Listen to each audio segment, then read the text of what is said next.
Good morning, guys. Well, I burned myself out this cold cough.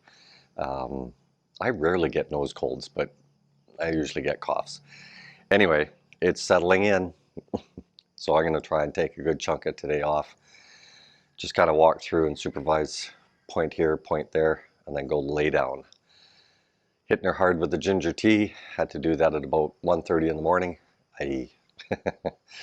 But anyway, Lynn had a little bit of a disrupted sleep as well.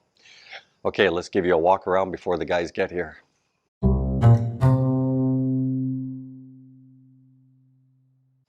We are far enough along on the electrical now that we can cut Michael loose. He can start stringing some of the stuff up. On the top last piece that's missing there, we're going to do similar to what's behind the panel. And then we will just put a piece of Hardy Flex over the top, but always giving us access. Because they have a bad habit here of putting junction boxes up in the ceiling where you can't get to them. So I've insisted that Michael put, if he has to gang anything, that it goes above here, which would be above our cabinets and everything anyway, so we won't really see it. Okay, and in case you're just joining us, we put one 60 by 60 window in the kitchen, and that higher plug that's right here, that is for the little bit lower than countertop sort of eating area here. I'm not going to call it a table because I've seen some designs that I would like to have as built-ins. Lynn wanted, if we could put it in a window here, this allows her for Philippine security to be able to come look through and see who might be approaching the house. In the TV room, which is over here, above the two electrical pipes there, there'll also be a window looking out so we can see further down the property. Here we made a mistake yesterday, but we've rectified it. We got the two groups of 3 switches in there. And to quickly describe it, this one here is going to do the TV room. It's going to do the patio, the back patio, and a light above the door here. So those are those 3 switches. Then we're going to have another bank of 3, which is the kitchen, the living room, and the front deck. Over here we're going to be putting barn doors in, so they will slide. I hate wasting space on door swings. So suffice to say is when we had our tiny home, we had pocket doors. Over here will be the computer desk and such, and then a big closet. We have 2 elevated plugs for the bed here and 2 80 by 120 windows going in. Another 60 by 60 in the bathroom. And this bathroom here is 8'6" by 4'6" wide, which is considered large in the Philippines. On this wall, we put an outlet in just because I hate electrical not being on blank walls, which happens a lot in the Philippines. Again, a low plug here, and there's another one near this postie over here. Outside, we put an electrical plug in back in this corner here, just in case you're sitting out on the deck and you want, I don't know. The Daggett is looking good this morning, guys. This will likely be the patio where we do most of our morning sitting around, lounging, and talking. Either. Anyway, we're going to see what we do here. Better we will just repaint it and repaint every year. As you can tell, we're going back and forth on this a lot. If you're wondering why we've got these big gaps on top, we are working on how to fasten to the top beam. And part of that, not all of it, the ceiling will be below the beams. We're actually looking at putting in maybe just a drop ceiling. Keep it simple. Because nothing worse than laying in your bed, looking at the ceiling, and they don't do drywall here. They don't do it with beams. Besides that, it just molds up. And if they do Hardy Flex, then they try and tape it and mud that as well. And of course, the mud deteriorates and you see all the seams. You have to work with the culture that you're in, and one thing they don't do is smooth finishing like we're used to with drywall and other stuff, which has been the biggest challenge with this AAC block, is making sure that these turkeys keep everything nice and tight. That seam is nice and tight. Okay. There are spots where they get a little bit too carried away and they don't have it tight enough.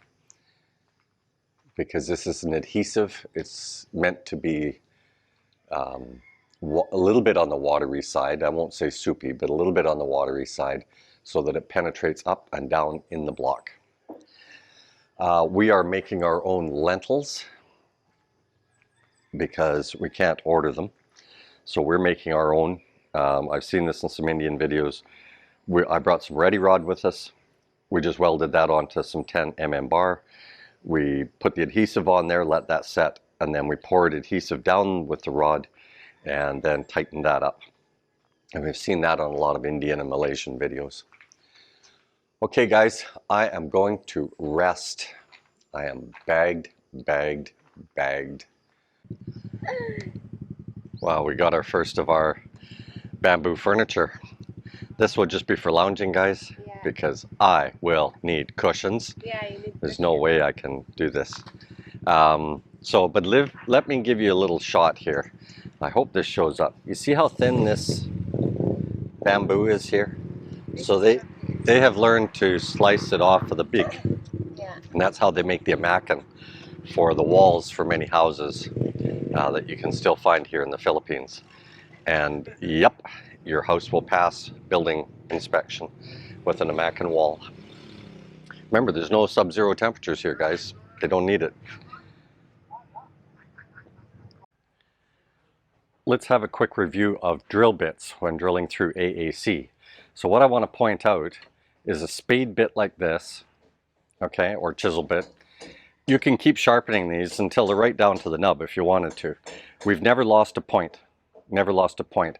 Don't worry about these little side teeth on the side. This is concrete you're drilling, or AAC you're drilling through, so who cares? Just let that go.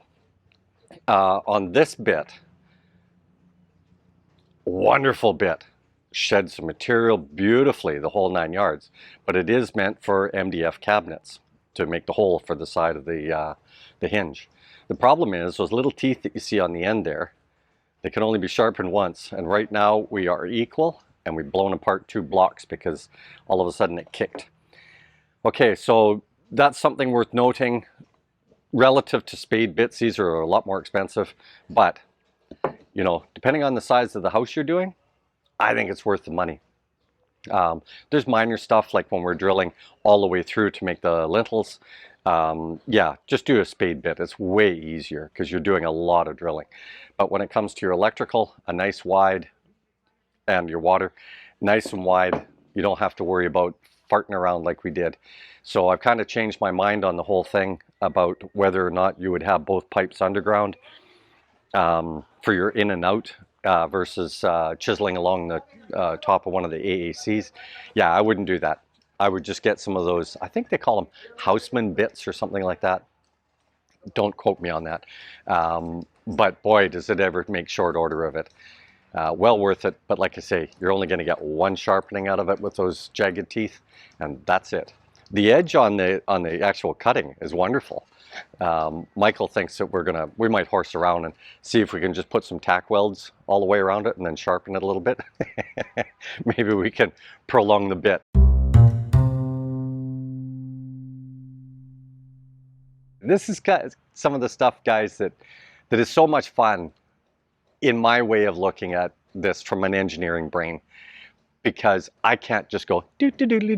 I'm going to walk down to Fastenal and I'm going to buy this, and this, and this, and I can do it, because it don't exist here. And if it does exist, good luck on trying to find it. It's not like you can go to the web and just dial in and see all of Wilcon's products. It's all over the map, guys. We have looked at City Hardware, boom, they got it. We go down there, nope, they don't got it. When can you get it? Sir, I don't know. Okay, can I order it?